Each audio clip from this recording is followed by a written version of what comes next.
In Teil 2 unserer Fuerteventura-Reihe nehmen wir euch mit in den Norden der Insel. Falls ihr euch für den Süden interessieren solltet und Teil 1 noch nicht gesehen habt, dann holt das auf jeden Fall noch nach.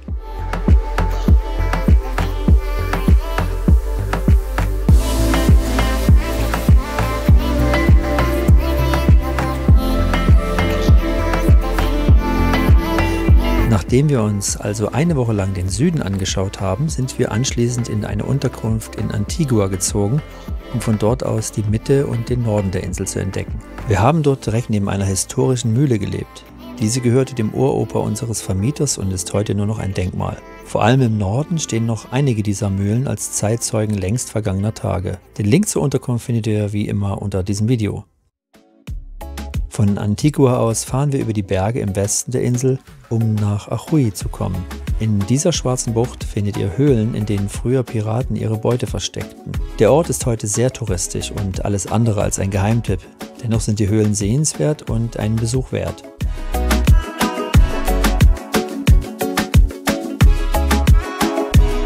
Besonders die große Höhle am Ende des Wanderweges solltet ihr gesehen haben.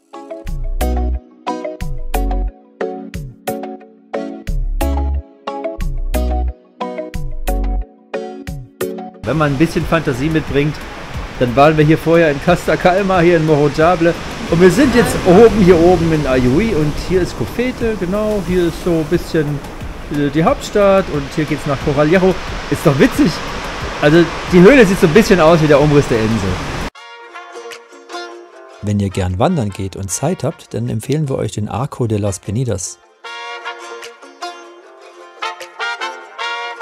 Ihr findet dort ein besonderes Fotomotiv. Zu dieser Wanderung haben wir übrigens ein extra Video gemacht, damit ihr abschätzen könnt, ob diese Wanderung etwas für euch ist. Wir fanden sie jedenfalls sehr spannend.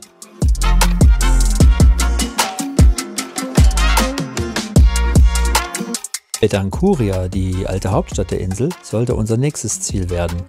Auf dem Weg dorthin findet sich dieser Aussichtspunkt, an dem ihr unbedingt mal stoppen solltet, um gemeinsam mit den hier lebenden Raben den Sonnenuntergang in den Bergen zu genießen.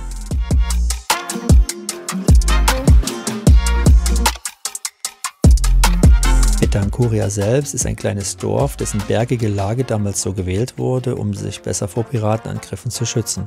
Kern des Ortes ist die große Kirche, um die herum sich zahlreiche Restaurants finden.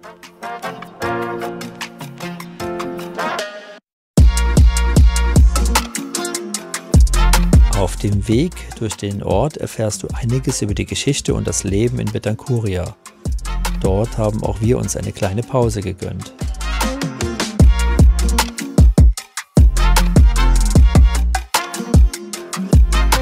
Auf dem Heimweg stoppen wir noch kurz beim Aussichtspunkt mit den Statuen und schauen in die Berge. Die beiden Statuen stehen für die beiden ehemaligen Königreiche der Insel.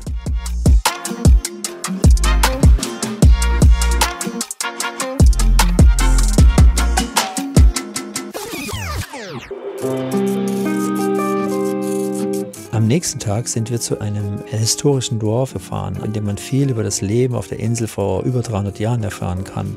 In der Nähe befindet sich wieder eine der charakteristischen Mühlen Fuerteventuras, die übrigens alle nach Norden ausgerichtet sind, um das Maximum an Wind zu ernten. Ja, hier sind auch immer so Tafeln, in diesem Fall hier die Mühle über Tefja. Da steht dann ganz genau beschrieben, wie so eine Mühle funktioniert, wie die Bauteile und die Bestandteile von so einer Mühle sind. Und die Geschichte steht da auch immer schön beschrieben. Das ist schon ganz gut gemacht. Im Museum selbst stehen traditionelle Häuser, die die Bewohner damals aus dem errichtet haben, was es hier auf der Insel zur Genüge gibt: Steine.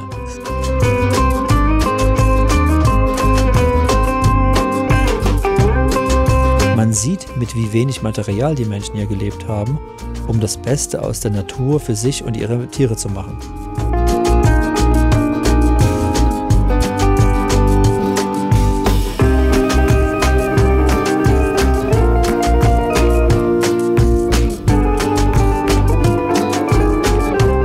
Fuerteventura ist übrigens auch dafür bekannt, dass es hier so gut wie nie regnet. Aber als Hamburger haben wir natürlich immer unser eigenes Wetter dabei. Ja, wer hätte es gedacht? Fuerteventura, die Insel, wo es nie regnet und wo die Wüste quasi beherrschend ist und alles einnimmt. Es regnet und es gewittert gerade. passiert hier also auch mal, ne? Falls ihr noch ein weiteres Museum besuchen wollt, findet ihr in Antigua auch das bekannte Ziegenkäse-Museum, das wir aus Zeitgründen nur von außen gesehen haben. Highlight des Tages war für uns aber der Besuch in diesem veganen Restaurant, in dem nur Zutaten aus dem eigenen Garten frisch zubereitet werden. Es gibt keine Speisekarte, sondern nur ein festes Wochenmenü mit 5 Gängen, die dir der Koch oder einer seiner beiden Töchter mit viel Leidenschaft und Freude erklären.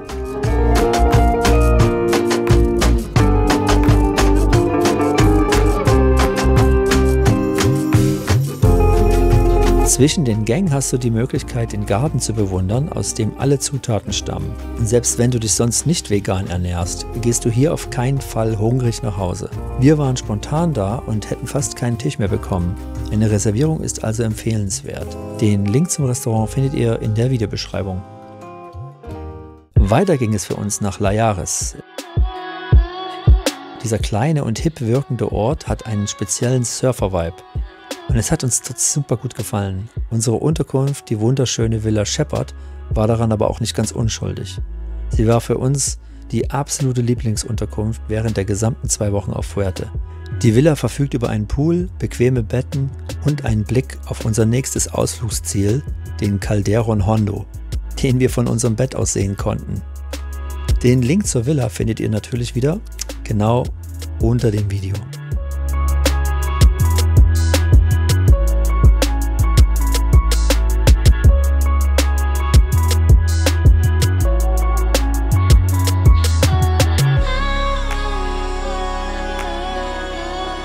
Wenn ihr schon immer mal auf einem Vulkan stehen wolltet, ist die Wanderung auf den Calderon Hondo ein absolutes Muss für euch.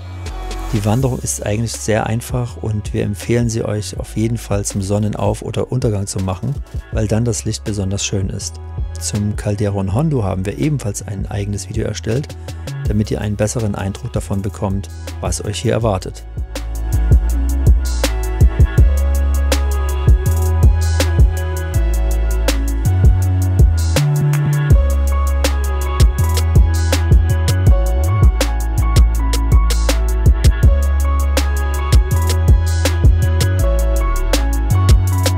Historische Aufzeichnungen belegen übrigens, dass Fuerteventura einst eine blühende grüne Insel war. Wassermangel, Raubbau an den Wäldern und Überweidung durch Ziegen degradierten sie dann aber zur Wüsteninsel. Und auch wenn die echte Wüste Afrikas nicht weit weg ist, hat die Wüste auf Fuerte nichts mit dieser gemeinsam. Der Sand hier besteht nämlich aus Millionen Jahre alten Muschelresten, die sich hier abgelagert haben. Das Gefühl, in der Sahara zu stehen, bekommt man aber dennoch ein bisschen, auch wenn das Meer direkt nebenan liegt. Ihr könnt hier also am Strand liegen und kurz darauf über die Dünen in den Sonnenuntergang laufen.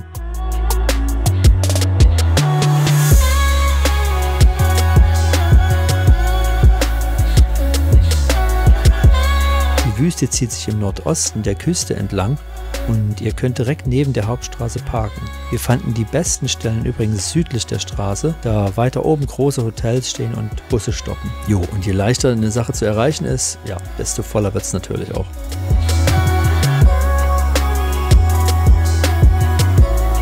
Abseits der Straße ist dann hier die Wüste ein bisschen unberührter. Es sind doch keine Fußstapfen mehr so. Die meisten gehen zum Meer runter. Und hier drin hat man schon echt so ein bisschen das Gefühl, als wäre man wirklich in der Wüste. Ne? Sieht schon sehr, sehr verlassen aus. Man hört natürlich immer noch die Straße da hinten. Er hat schon was. Wenn ihr ein paar Wüstenbilder machen wollt, dann seid ihr hier ganz genau richtig.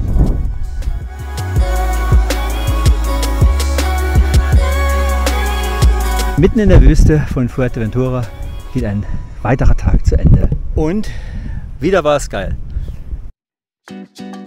Ein weiteres Surferparadies sind die Strände um El Cotillo und hier besonders der Playa de Esquinzo mit seiner Steilklippe und den gleichmäßigen Wellen. Diesen Strand erreicht ihr über eine Offroad-Piste und eine lange Treppe.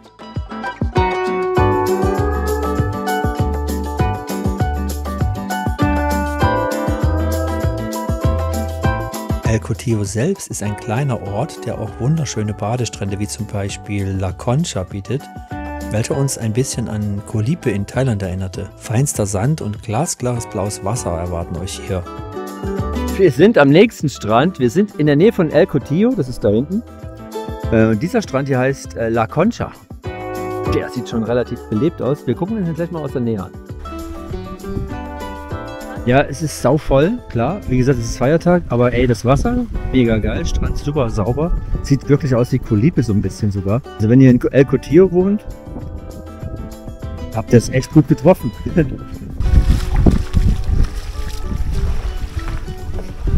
Etwas weiter finden sich diese natürlichen Pools, die von oben einfach wie kleine Kunstwerke aussehen.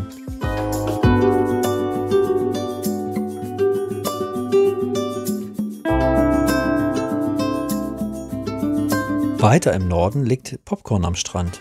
Ja, du hast richtig gehört. Der komplette Strand schaut einfach aus wie verschüttetes Popcorn.